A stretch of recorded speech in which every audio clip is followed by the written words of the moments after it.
知っておきたいリサーチの仕様最終枠って何？ジャスパルと申します。今回はリサーチの仕様最終枠をざっくり理解してみようの回です。前回の絶食枠の動画、たくさんのコメントをありがとうございました。最終枠についても解説が欲しいという声いくつかございましたので、いつもの通りざっくりとではありますが解説していきたいと思います。前回の絶食枠の動画と合わせてご覧いただくとより理解が深まるんじゃないかなと思います。ざっくり説明すると、前回の絶食枠は眠気パワーを使い切った時に発動する特殊な仕様だったんですが、今回お話しする最終枠仮はその逆。眠気パワーがあまり散らかしてしまった時に発動するちょっとした救済機能みたいな内容です。なのでどちらかというと発動しない方が嬉しいネガティブ寄りな現象なんですが、それすらも利用できる可能性があったりするんですよね。またこれを知っておけば、いかに若草本島がリサーチの下振れしやすいフィールドなのか、そして若草 EX が下振れしにくいフィールドなのかみたいなところもなんとなくわかるかなと思うので、ホリデーで若草本島に行く前に一度見ていただいて、人によってはいろいろとご覚悟を決めていただけたらなと思います。それでは参ります。ということで最終枠についてなんですが、古くから最終抽選とか最低保証枠とか、単純に保証枠とか、そういった名前で呼ばれていると思うシステムになります。個人的には絶食枠もある種の保証っぽい側面があるかなと思うので、とりあえず今回は最終枠という名前で呼んでいきたいと思います。ぜひね、界隈で広く使われている名称があれば教えていただけたらなと思います。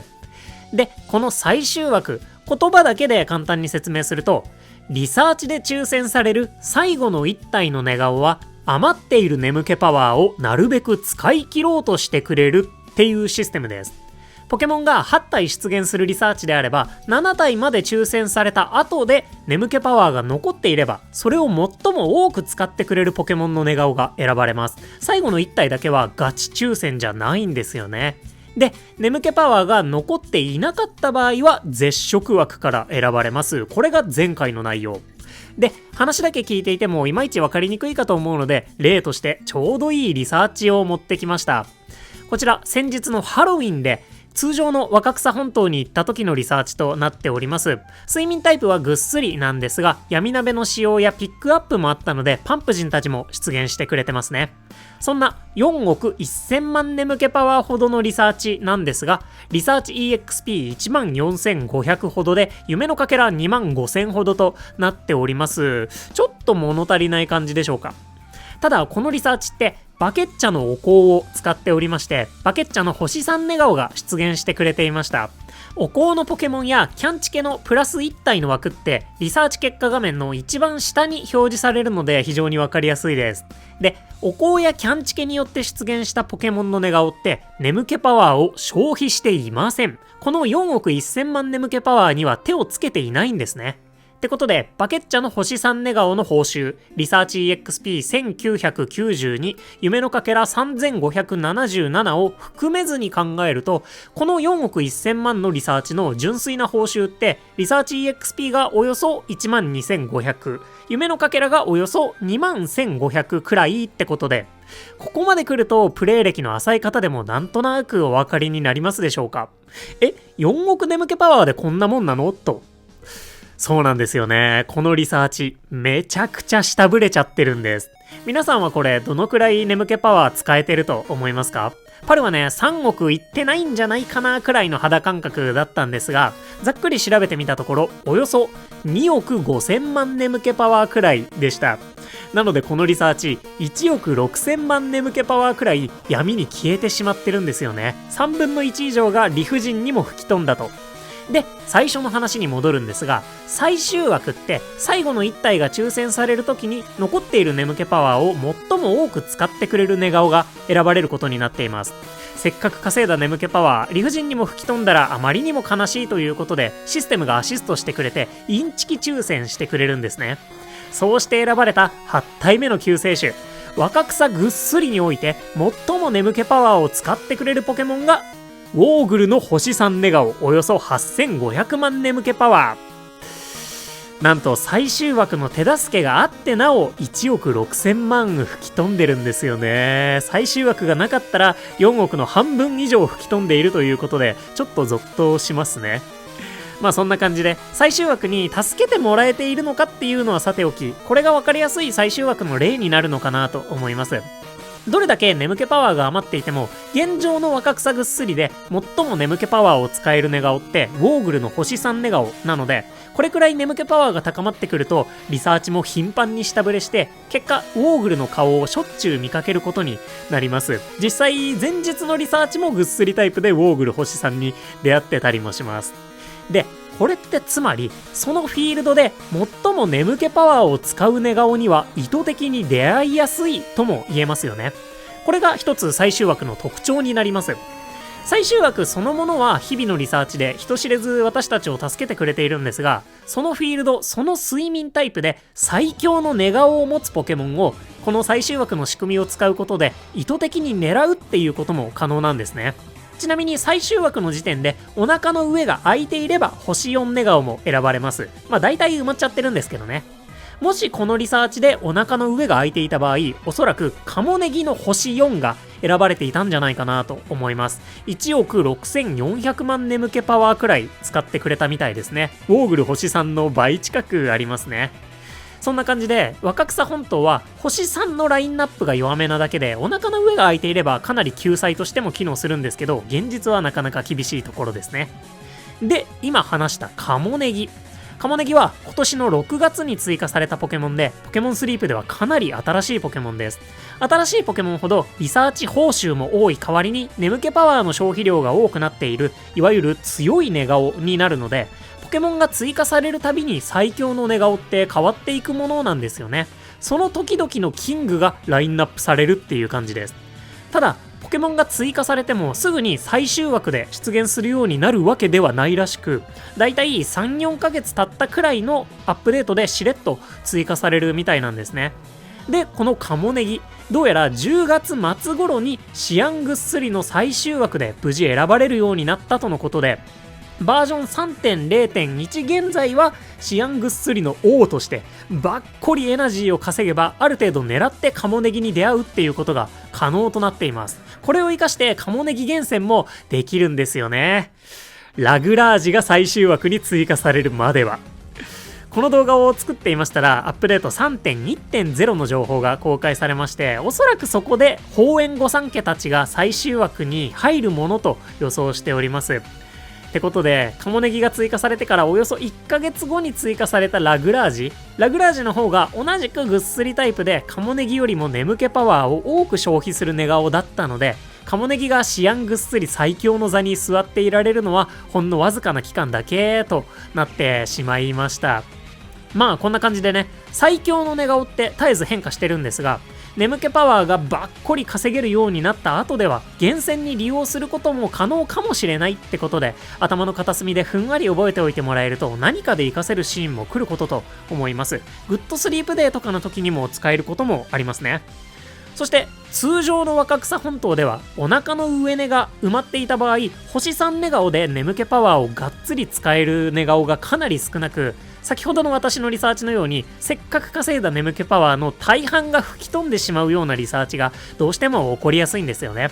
そもそもポケモンの種類も多い上に星3寝顔が少ないので、7体目まででも眠気パワーが余りやすい上に最終枠も貧弱っていうことで、2億3億のリサーチになってくるとそれなりに下振れのリスクが常につきまとうことになります。ってことでね、例えばホリデーで通常若草本島に行って夢のかけら3倍デーの時に爆裂下振れを食らったりしたら気持ち的にかなりきついんじゃないかなと思いますので、今のうちからこういうものなんだと覚悟を決めておいてもらえるとちょっとダメージ少なく済むんじゃないかなと思います。そして対照的に EX では全ての寝顔が強化された状態になっているので、7体目まででもかなり下振れしづらく、最終枠でもしっかり眠気パワーを使えるはずなので、相当下振れしにくいフィールドだと言えますね。確かね、10億眠気パワーくらいが頭打ちとかなんでしたっけね。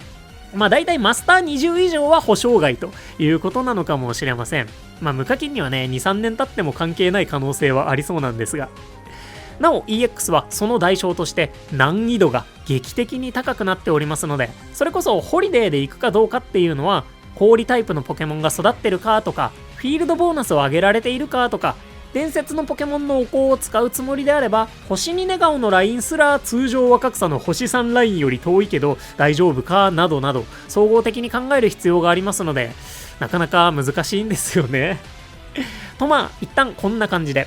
通常若草本島はリサーチが下振れしやすくて最強の寝顔に出会いやすかったり、 EX はそもそも下振れしづらかったり、フィールドごとに個性もありますので、最終枠とリサーチの下振れの話、なんとなく覚えておいていただけたらなと思います。ってことで、ここまでをざっくりまとめておきたいなと思います。最終枠とは、リサーチで出現する最後の1体がその時点で残っている眠気パワーを使い切ろうとしてくれる仕組みのことです。最終抽選枠とか保証枠、最低保証枠なんて呼ばれたりもしているかと思います。この仕組みを応用することで、眠気パワーが大きくなった後のリサーチでは、そのフィールドの最強の寝顔をある程度意図的に引っ張り出すなんていうことも可能になります。特にリサーチが下振れしやすい若草本島では、意図せずともウォーグルの星3寝顔なんかをよく見かけることになるかと思います。ちなみにポケモンスリープバージョン 3.0.1 現在のお腹の上根を除いた若草本島最強寝顔は、ウトウトがマニューラの星2、すやすやがケッキングの星3、ぐっすりがウォーグル星3なはずです。最強の寝顔は本来随時更新されていくものなんですが、若草本島に関しては星3寝顔が少ない関係で新陳代謝が起きづらいんですよね。おそらく 3.1.0 になってもこのままなんじゃないかと思います。人によってはね、ホリデーでよく見る顔たちになるかもしれませんね。そんな感じで、最終枠を利用した厳選だったり、リサーチが下振れしてしまう仕組みについてふんわりとでも理解しておくと、今後のリサーチで活かせる時が来るかと思います。意外とよく起こる現象ではあるので、頭の片隅に入れておいてください。といった最終枠についてでした。と、基本的なところはね、ざっくりこんな感じで、最後にもうちょっとだけ補足をしてこの動画締めていきたいかなと思います。まず、若草本島の最強寝顔についてなんですが、先ほどマニューラ、ケッキング、ウォーグルとお伝えしたんですが、すやすやとぐっすりの最強寝顔ってクレセリアとかスイ君なんじゃないって思われた方いらっしゃるんじゃないでしょうか。そうなんですよね。彼らは星3寝顔も出現してくれますので、ぶっちぎりで最強の寝顔となっています。ですが彼らは特別なポケモン、特有のね、なんやかんやがリサーチの時にも働くみたいで、最終枠で選ばれることはないとか、あんまりないとか、なんとかちょっとね、この辺から私もちゃんとは理解していない領域なんですが、多分たまに選ばれることがあるとかないとか、そんな感じっぽいので、とにかく彼らを狙って厳選することはできないようになっているみたいです。ちょっとね、そこは残念なんですが、伝説の威厳というかプレッシャーということなんでしょうかね。お次、最終枠に正式に入る前にも選ばれることがあるらしいっていう話があります。これはね、寝顔が追加されてから最終枠で出現するようになるまでに 3,4 ヶ月のラグがありますよっていうことをカモネギの時にお伝えしたんですが、正式に最終枠に入る前でも低確率で最終枠っぽい出現の仕方をすることがあるみたいです。なんでちょっとなぜなのかはわからないんですけど、一応可能性があるらしいということを聞いたことがあるような気がします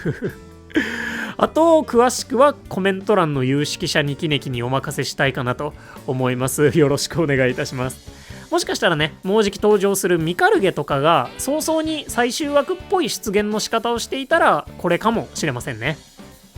と、大体補足はこんなところになるでしょうかね。その他補足だったりとか間違っていることなんかあれば、ぜひコメントでご指摘いただけたらなと思います。正直ね、私もだいぶ雰囲気でしか理解していないのでそれくらい適当だったとしても知っているだけで十分かなと思いますので、時が来たら皆さんぜひ応用してみてください。これから先はね、多分2026年の 2,3 月くらいにトープグッスリガの最強寝顔がフライゴンになったりとかするような気もするので、もしかしたらね、バレンタインとかスプリングフェスとかでフライゴンを直接ゲットするとかも狙えたりしますでしょうかね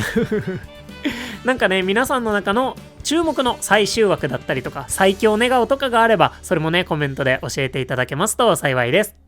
そんな知っておきたいリサーチの仕様最終枠って何でした。ということでここまでご視聴いただきまして誠にありがとうございました。お相手パルでした。よろしければ動画にグッドやハイプで応援いただけますと動画制作の励みとなります。いつもたくさんの応援本当に嬉しいです。動画のリクエストもありがとうございました。それでは今後の最終枠の活用法だったり新たな最強寝顔たちを楽しみにしていきましょう。通常若草本島はここからさらに回収されることはあるんでしょうかね。意外とね若草 EX のフィールドボーナス上げって毎年のハロウィンとホリデーで役に立つ可能性もあるんじゃないかななんて思いましたね。ってことでリサーチの仕組みがなんとなくでもわかることで皆さんの毎日のリサーチがより楽しくなれば幸いです。今日も元気にいってらっしゃい。またね、バイバーイ。